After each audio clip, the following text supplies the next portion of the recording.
Subscribe, like and share. 10 Practical ways to motivate yourself to review English. 1. Be encouraged. Your English is maybe better than you believe that it is.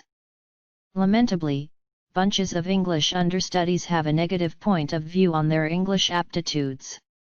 Does one ever at last wind up saying or thinking things like, "My English is stacked with bungles. I'm hesitant to talk since others presumably won't get me.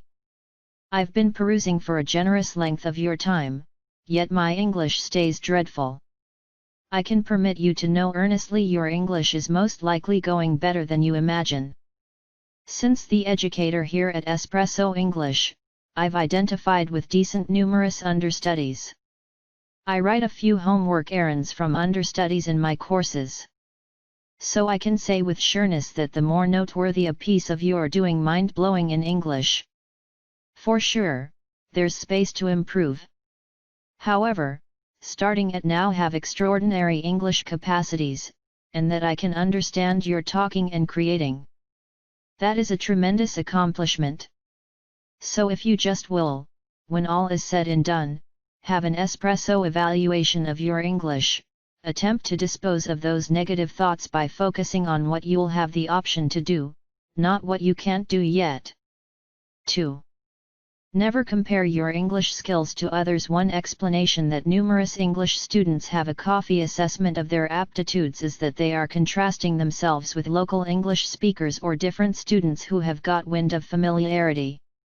If you see that your English isn't on a par with different people groups, you begin to terrible about yourself, flawed, mediocre, then fourth.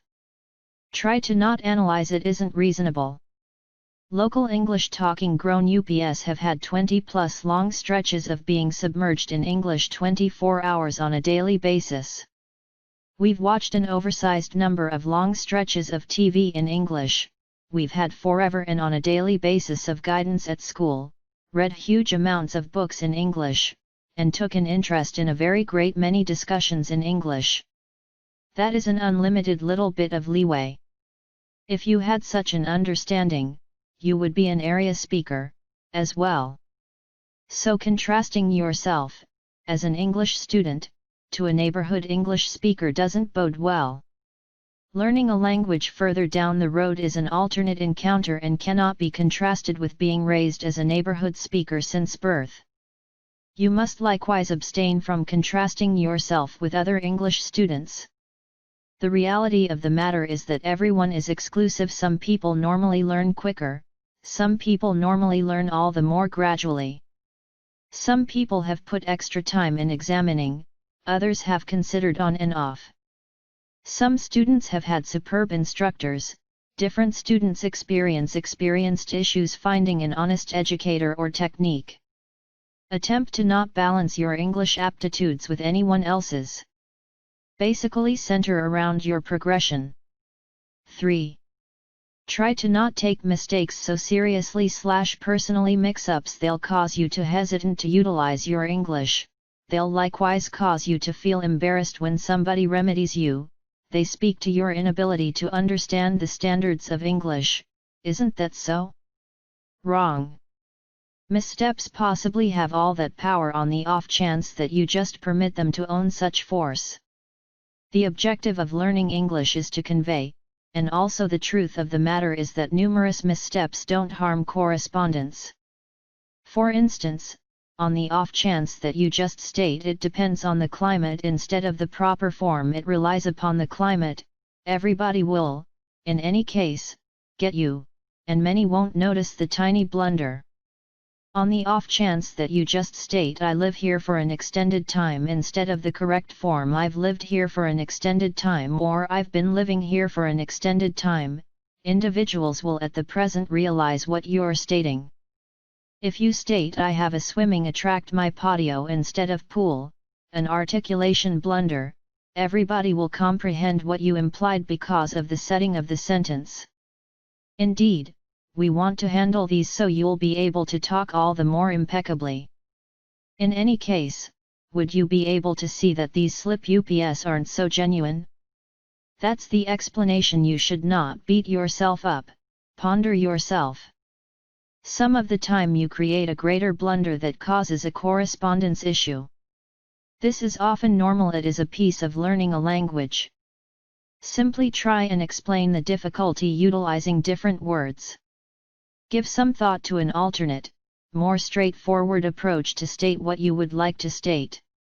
For instance, my understudy was discussing a development undertaking, and he needed to state that the proprietor of the house was requesting a financial plan/a statement, a gauge of what proportion the event would cost. Be that because it may, he did not have the foggiest idea about the English words spending plan, statement, or gauge. Instead, he said the proprietor of the house must know the way much the work will cost. It is a less complex approach to impart the equivalent message. Simply recall that committing errors does not imply you're moronic. Arrange to see botches as an opportunity to find out, not a calamity. 4. Envision the end goal, and know that every bit of time you invest is bringing you closer. Do you know why you need to learn English? Is it so you can work in a worldwide organization? Live in an English-talking nation? Travel and make companions all the more without any problem? Finish a test? Have the option to understand books and watch films in English? Whatever your explanation is, attempt this straightforward exercise. When you plunk down to examine English, put in 2 or 3 minutes, envisioning, arriving at your objective. Envision yourself communicating in English effectively without deciphering in your mind. Envision yourself unquestionably giving a business introduction in English. Envision perusing a book in English and seeing all the jargon that would feel incredible. At that point, disclose to yourself that every investigation meeting, counting this one, is carrying you closer to that circumstance. This makes your concentrating progressively pleasant and increasingly important, on the grounds that you realize that what you are doing is helpful and that you are gaining genuine ground. 5. Track your progress. Success journal. Discussing progress. It's exceptionally inspiring to track what you've achieved. Get a journal, and after each examination meeting record the date and an outline of what I realized today. This outcomes in 3 things.